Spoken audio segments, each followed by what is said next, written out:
Good morning. As we are in the middle of February, I thought it would be apt and appropriate to play this piece by Florence Price. She's an African-American composer from around the same time as Gershwin.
Good morning, and welcome to the Boulder Valley Unitarian Universalist Fellowship.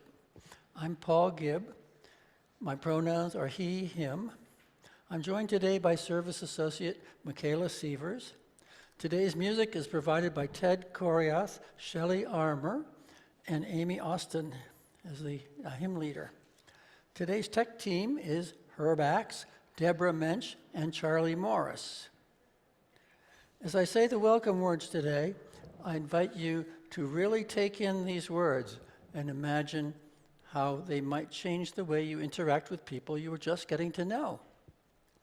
You are all welcome here today, and all the beauty of languages, cultures, skin tones, shapes and sizes, gifts and challenges that come together in your uniqueness, you are welcome here.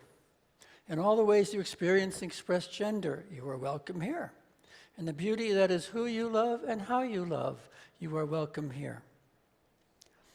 In all the ways you make your living and all the places you are from, you are welcome here. With all of the traditions that inform your spiritual life, you are welcome here today. No matter how long you are away, nor how soon you will return, you are welcome here. Whether you come with laughter in your hearts or tears, you are welcome here. You are invited to join us with a curious mind, a loving heart, and a willing spirit. We welcome you today. If you're new here, we're glad you found us and hope that in this community, whether you're with us in person or virtually, can experience the warmth and love of this congregation. Please come back a few times to get to really know us. We have many opportunities during the week for social connection and spiritual growth, quite a few. There's a QR code on the screen you can scan for an order of service. Those on Zoom can check out the links in the chat to help you get connected. Those in person can stop by the welcome table in our foyer for fellowship information and our newcomer form. It's also on the QR code in the back of the hymnal. Everyone on Zoom is welcome to stay for casual conversation following the service. If you are here in person today, you're welcome to stay for coffee hour in the fellowship hall. Today's Inquirer session here in the sanctuary after the service is on getting connected, affinity groups, a great way to learn about the different small groups that you can join here at this fellowship. If you're joining us on Zoom, please feel free to greet each other in the Zoom chat. And if you're a newcomer, let us know so we can greet you. We love to know who is among us. Those of you in the sanctuary, please take a moment to greet your neighbor. And when you hear the piano, please wrap up your greeting.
Good morning, everyone.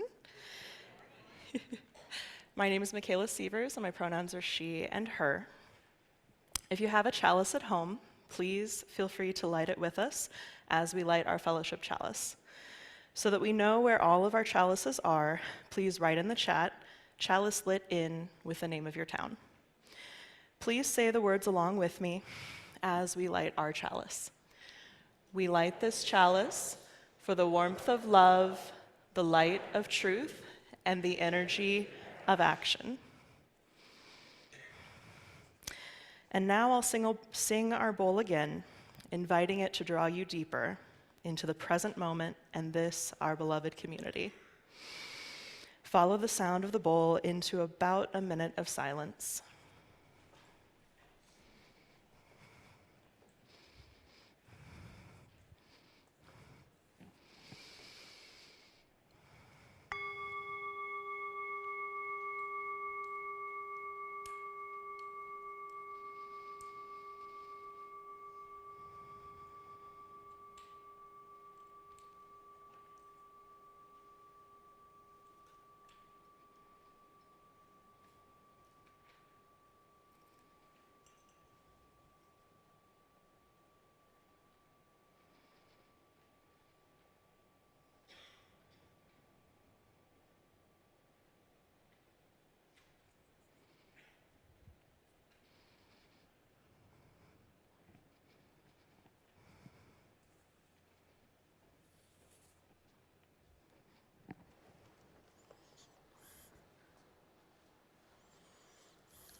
I'd like to read from a poem by Gretchen Haley called You Know You Are Not Alone.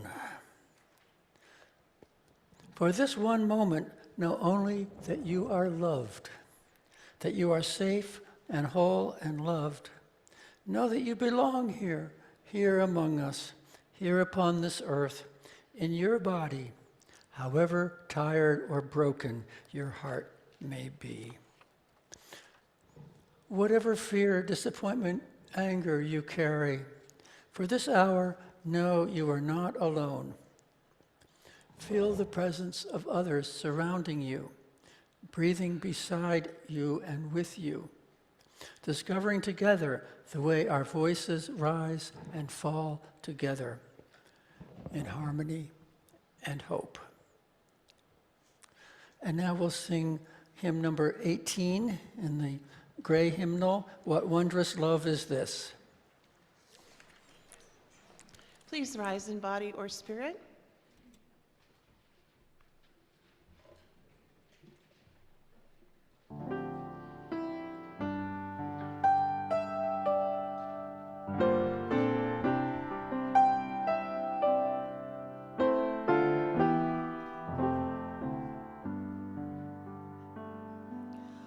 What wondrous love is this, oh my soul, oh my soul. What wondrous love is this, oh my soul. What wondrous love is this that brings my heart such bliss and takes away the pain of my soul,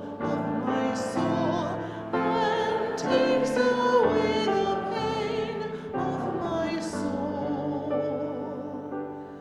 When I was sinking down, sinking down, sinking down, when I was sinking down, sinking down, when I was sinking down beneath my sorrow's crown, friends to me gathered round, oh my soul,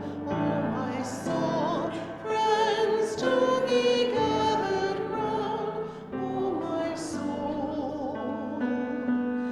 To love and to all friends I will sing, I will sing.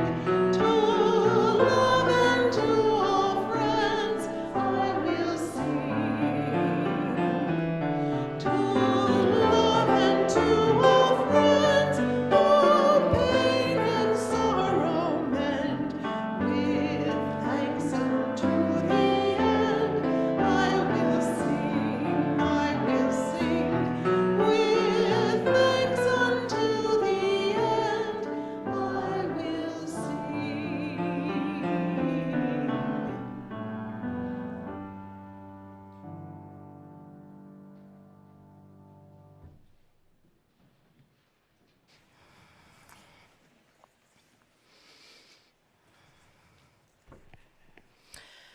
One of my earliest memories about Unitarian Universalism was the impression that this is a place about acceptance, not merely tolerance.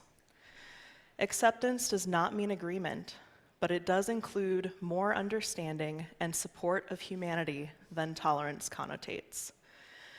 One way I have worked on acceptance is through Carl Jung's concept of the shadow self, the characteristic about oneself that we're not proud of and may try to change, deny, or hide in the shadows.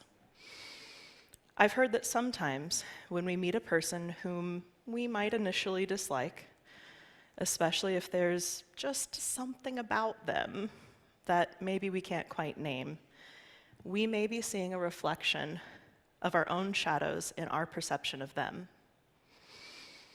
This can trigger our dislike of something about ourself, displacing that negative reaction off of ourself and othering it back onto that other person.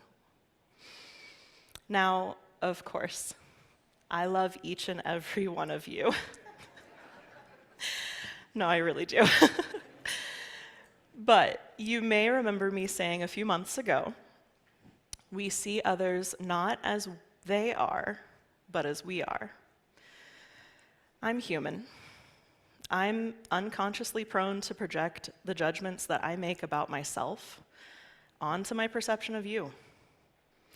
But I consciously work to be more self-aware and introspective so that I can more truthfully see myself. This process can be a spiritual practice, sometimes journaling to myself or my inner child, and sometimes through deep and difficult conversations.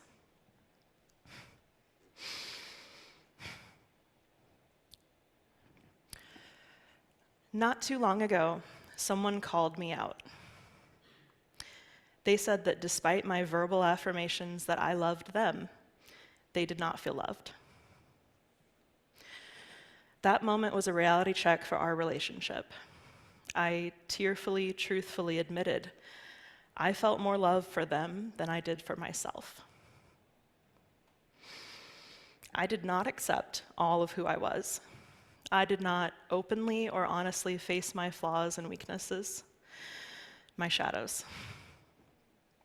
I was unable to reconcile that relationship, but it opened my eyes to my need to more fully love myself, including everything I am proud of and accepting every way that I am a beautiful, messy, imperfect work in progress. Radical self-acceptance is vital to actualizing unconditional self-love, and I had been holding myself back, telling myself, I'll be happy with myself when I go to the gym, or I get enough sleep, or I eat a nutritious meal that I actually cooked myself. But guess what? You can't shame yourself into loving yourself. I have to accept who I am, as I am, here and now. Condition as is. I'm human, and I believe that we are all doing our best. Shaming ourselves whenever we fall short of our expectations creates cognitive dissonance with our shadows. It limits our ability to accept and love ourselves. And when we don't bring our whole selves, we can't meet others fully. We don't need to be perfect. In fact, I don't believe perfection is possible. But I still fall into perfectionistic striving. When I do, I remind myself, take a deep breath, do my best, maybe meditate, and I choose to accept and love myself as I am. That choice to love, unconditionally, always, especially when it's hard, is my ongoing spiritual practice. My hope for each of us is that we will honestly accept our whole being, including and loving even our shadows, so that we may include and love every aspect of those around us, drawing our circle wider. And when someone calls us out, remember to turn to wonder with an open heart and call each other back in to our covenant of radical love and inclusion.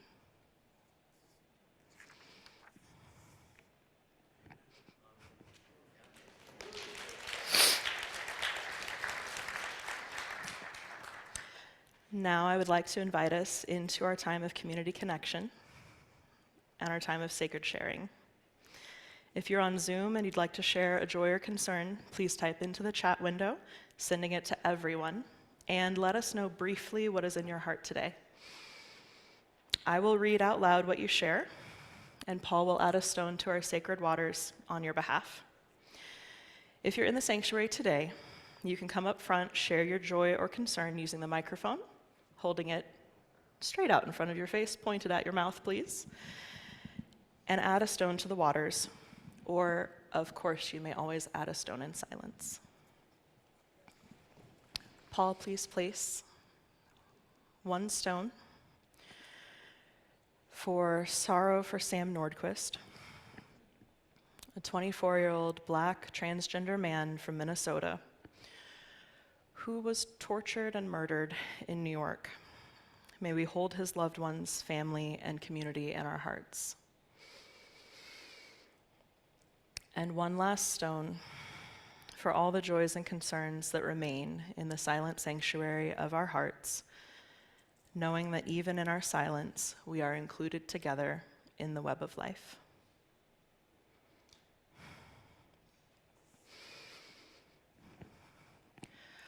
I invite us all to take a breath and let it go. This sanctuary, this sacred space, holds us and all that is within and around. Every joy, every sorrow, and everything mixed or in between. Let us lean into love and inclusion, comfort each other, and let ourselves be comforted by the compassion and invisible threads connecting us all. I invite you to stay seated and join in singing our pastoral hymn, number 123, Spirit of Life.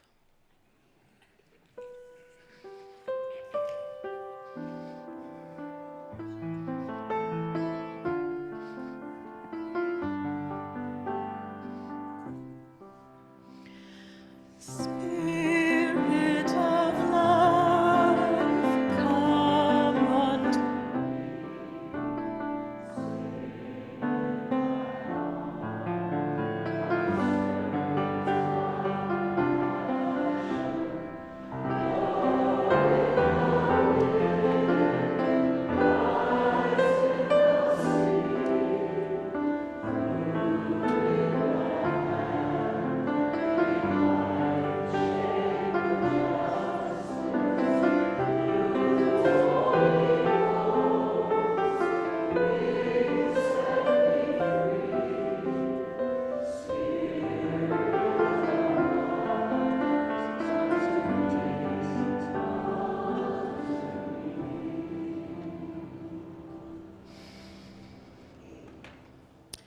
Each week, we remind ourselves of the abundance of our lives and this community by giving half of our plate away to those organizations that share our values.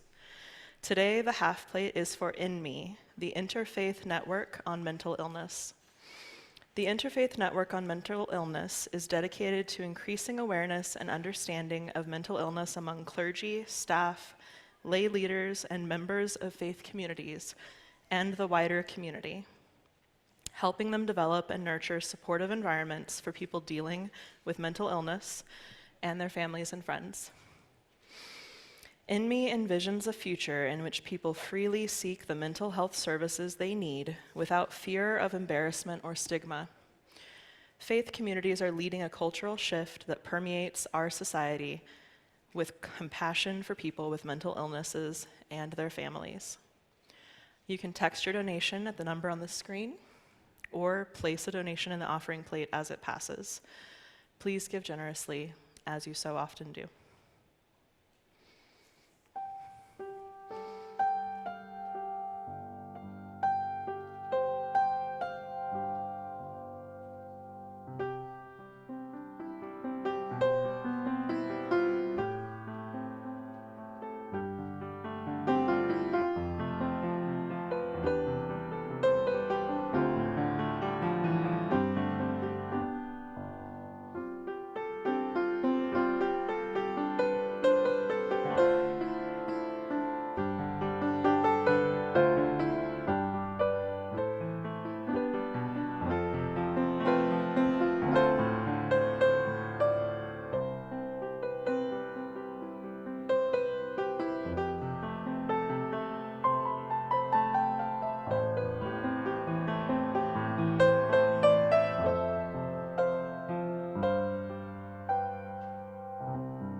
For the work of this fellowship and the Interfaith Network on Mental Illness, we dedicate these offerings.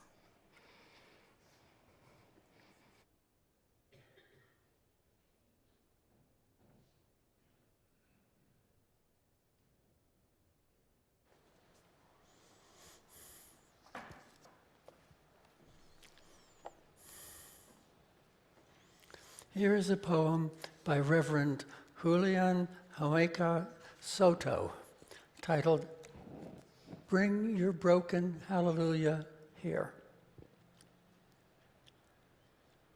Bring your broken hallelujah here.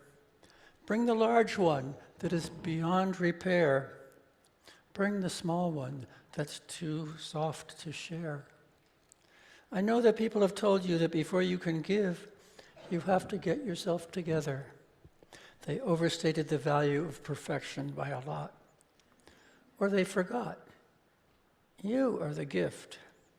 We all bring some broken things, songs and dreams and long-lost hopes. But here and together, we reach within.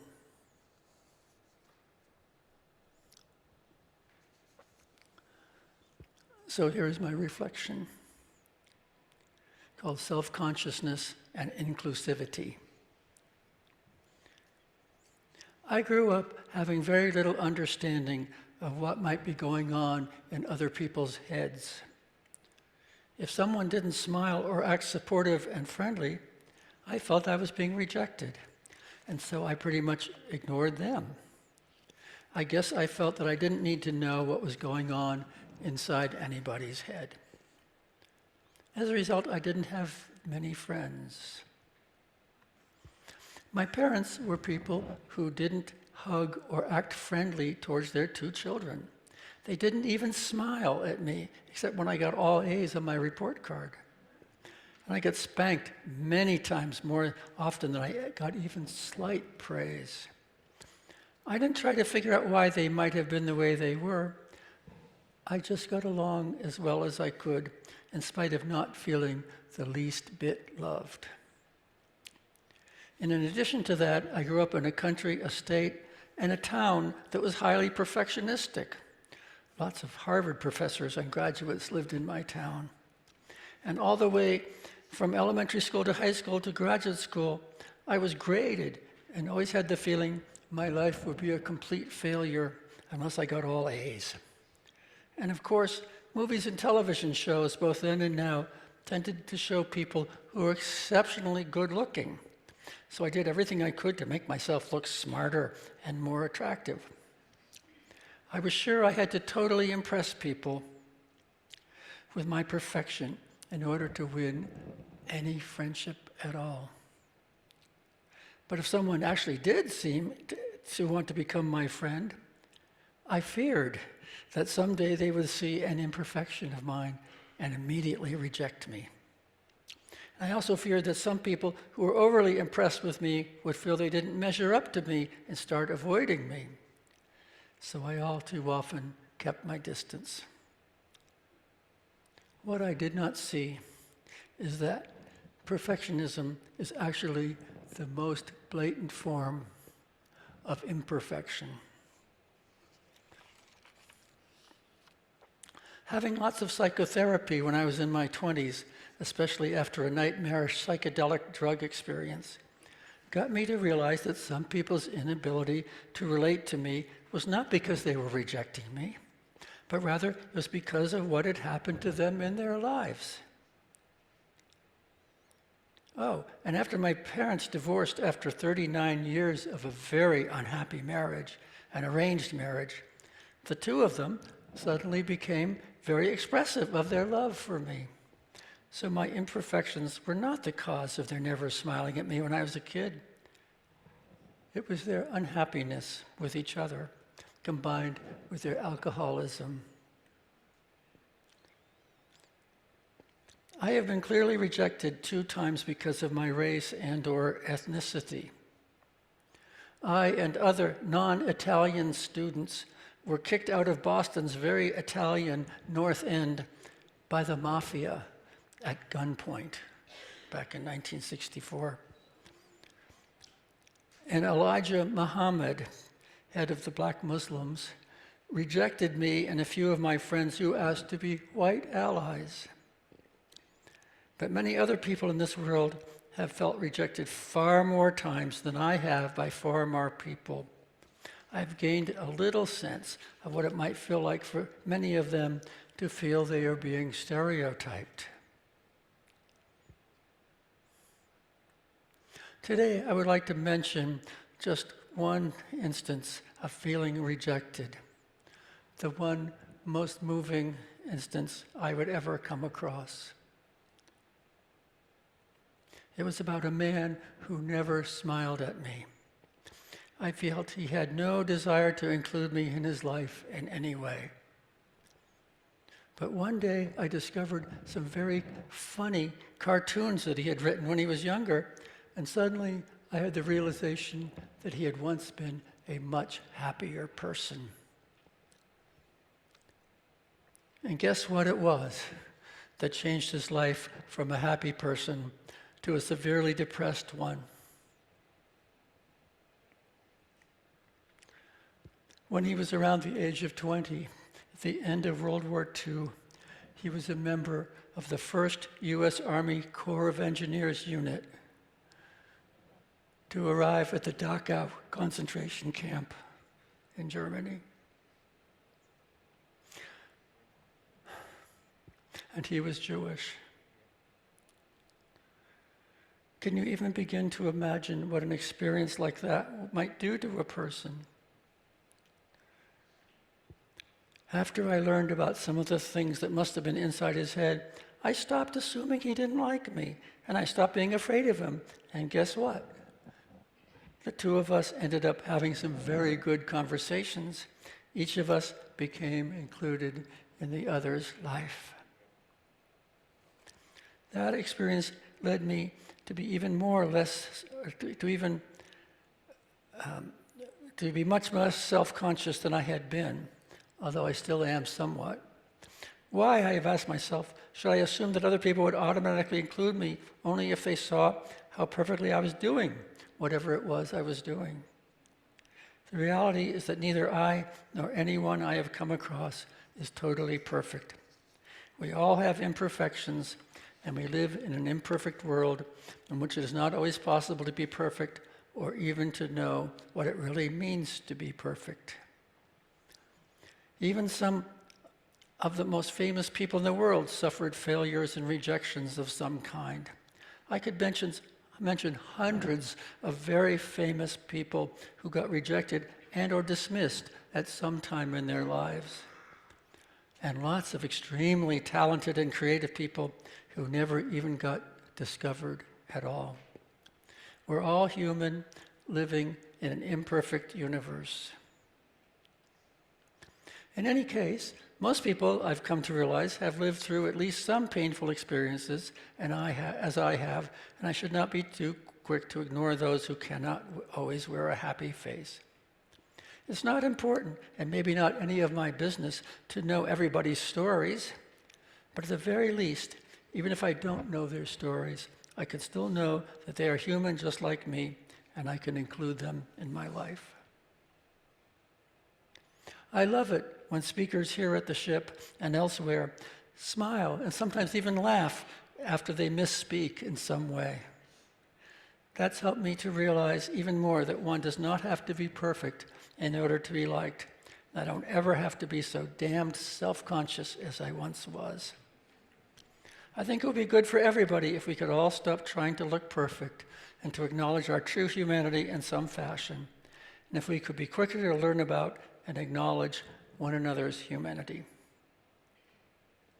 May we not hesitate to take a few peeks into each other's souls, or at least a few guesses, and to know that any one of us can sometimes have a horrible sense that no one might want to include them in their lives.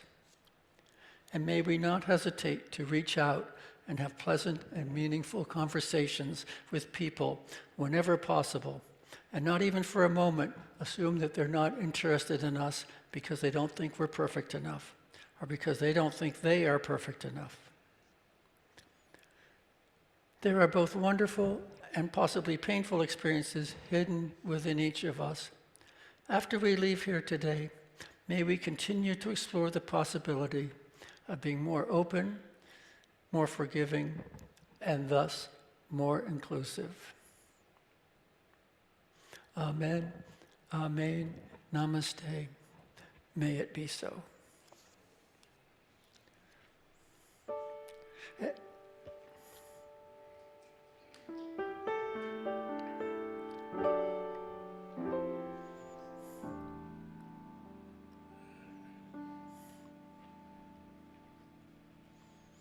And now we'll sing in the teal hymnal, number 1053. 1053. How could anyone ever tell you? Would you rise in body or spirit?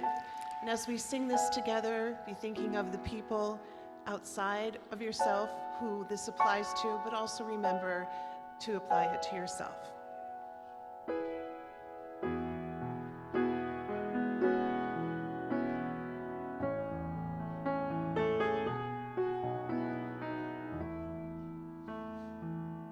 How could anyone ever know you were anything less than beautiful? How could anyone ever tell you were less than whole? How could anyone fail to notice that your loving is a miracle? How deeply you're connected to my soul. How could anyone ever tell you were anything less than beautiful? How could anyone ever tell you were less than whole? How could anyone fail to notice that your loving is a miracle? How deeply you're connected to my soul.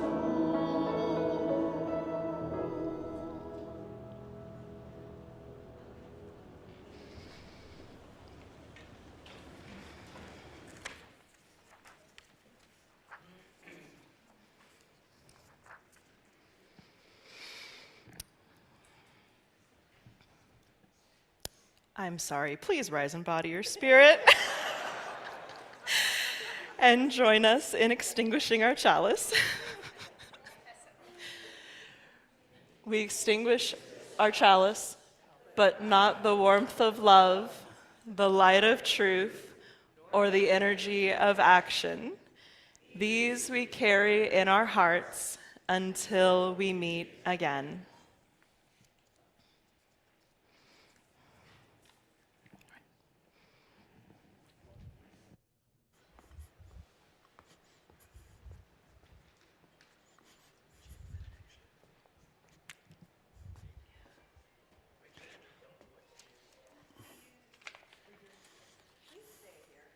Minute.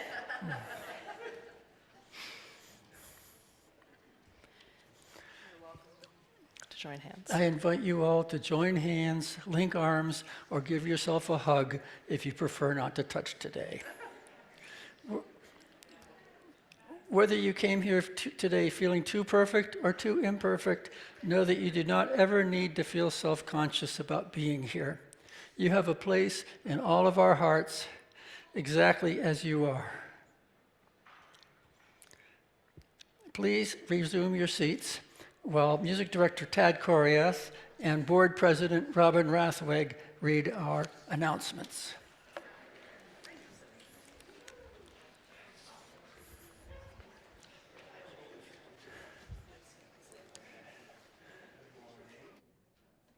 Good morning. I just want to take a second to quickly remind you, with help from my friends Amy and Michaela, of an event we have coming up on Saturday. We have a pretty big concert happening here. Is our slide up? Yeah, this is the CRS, the Colorado Repertory Singers. There's a whole bunch of them, 80 plus maybe. And we're going to have, they're giving a concert here on Saturday, two concerts at 2:30 and 7:30. So this whole dais is going to be filled with singers, plus a little orchestra. Where might the conductor stand, you might be thinking to yourself. Next slide, yeah. So our very own Eric Williams. Eric, can you stand up? Yes! I'm sorry, I should have warned him about that. Has built a little extension here, which is very cool. So yeah, that's just to give you an idea of how full and musical this weekend is going to be. So Connections Weekly, there are links for tickets and info at emails. There's a little poster you can scan out on our music bulletin board if you want to scan. Tickets are, I think, $20. So we'd love to see you there. Amy and Michaela both sing in this choir. And That's why we're standing here. I'm gonna be playing organ. We're way under, so we have like 12 minutes to talk about Tad. I just want to tell you that Colorado Repertories Singers is such a special group, and I've had more than one friend come to a concert and say, I'm a better person because I heard that, or how much they loved it and that they feel changed and connected. So I really invite you to come and enjoy just the beauty of not only music, but also of community that we have at Colorado Repertory Singers. Thanks, everyone. The organ is a little digital organ. I'll be huddled back here behind the rest of the orchestra. Yeah, it's not my favorite thing, but whatever. Thank you. Hello, that sounds really exciting. I think that was a really amazing service, and I really want to thank Paul and Michaela for their insight and vulnerability. It allows me to be a little vulnerable in sharing with you, I can't find my name tag. And so, but instead of suffering, I asked for help, and I got a temporary name tag. So if you ever misplace your name tag, always get an extra one out there at the member, the welcome desk. Anyway, so I have a couple announcements. Hello from the Board of Trustees. I am the president, even though this is a temporary name tag. If you have any questions for the board, you're welcome to visit with us after the service in the fellowship hall on the stage. If it feels nice enough, we might go outside to the west. It looks like it might be warm enough, so if you have a conversation you want to have with one of us, then you can maybe go outside. So bring your beverage, snacks, questions, and we want to hear your ideas and concerns, and especially anything you have about our contract to call minister question. And then, besides that, we have another opportunity in here. The Inquirer series is continuing today with the topic, Getting Connected Affinity Groups. It's an informal presentation for visitors and members who want to know more about various aspects of the fellowship. And if you'd like to join the discussion, meet here at 11:30.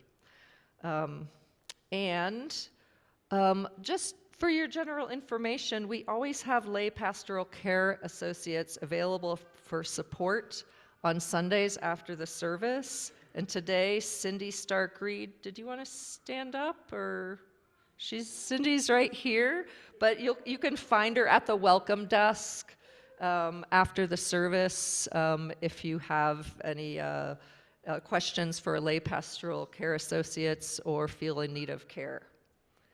And now, that's the end of announcements. We have a really wonderful postlude that's going to be happening here, so you're welcome to stay and listen to it. If you want to have conversations, we ask that you take the conversations out into the hall or the fellowship hall so the people that stay can really hear the music, okay? So you're welcome to stay or leave. Thank you.